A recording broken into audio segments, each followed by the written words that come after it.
ಯುಗಗಳು ಬದಲಾಗುತ್ತವೆ. ಅಧರ್ಮ ಏಳುತ್ತದೆ, ಧರ್ಮ ಕುಸಿಯುತ್ತದೆ. ಆ ಸಮಯದಲ್ಲಿ ಲೋಕವನ್ನು ರಕ್ಷಿಸಲು ಒಬ್ಬನೇ ಅವತಾರ ತಾಳುತ್ತಾನೆ. ಅವನು ಶ್ರೀ ಮಹಾವಿಷ್ಣು.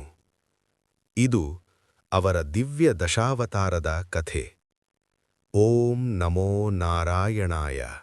ಪ್ರಳಯದ ಸಮಯದಲ್ಲಿ ವೇದಗಳನ್ನು ರಕ್ಷಿಸಲು ಮಹಾವಿಷ್ಣು ಮತ್ಸ್ಯ ರೂಪ ತಾಳಿ ಸತ್ಯವನ್ನು ಸಂರಕ್ಷಿಸಿದರು.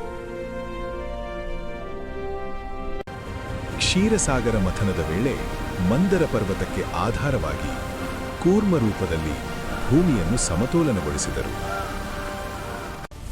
ಹಿರಣ್ಯಾಕ್ಷನು ಭೂಮಿಯನ್ನು ಪಾತಾಳಕ್ಕೆ ಕೊಂಡೊಯ್ದಾಗ ವರಾಹ ರೂಪದಲ್ಲಿ ಅವತರಿಸಿ ಭೂದೇವಿಯನ್ನು ರಕ್ಷಿಸಿದರು.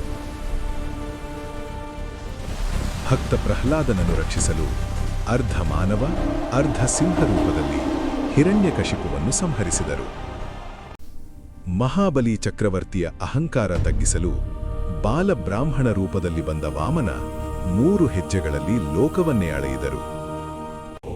ಅಧರ್ಮದಲ್ಲಿ ಮುಳುಗಿದ ಕ್ಷತ್ರಿಯರನ್ನು ನಾಶ ಮಾಡಿ ಧರ್ಮವನ್ನು ಸ್ಥಾಪಿಸಿದ ಭಾರ್ಗವರಾಮ.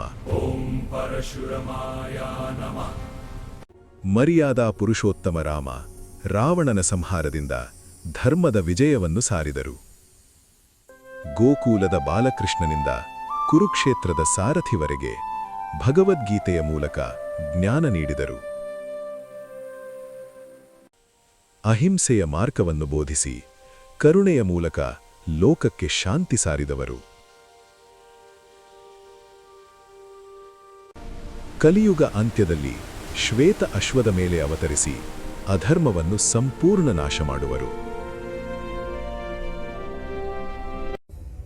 ಯುಗಗಳು ಬದಲಾಗಬಹುದು, ಆದರೆ ಧರ್ಮದ ರಕ್ಷಕ ಒಂದೇ, ಶ್ರೀ ಮಹಾವಿಷ್ಣು. ಓಂ ನಮೋ ನಾರಾಯಣಾಯ.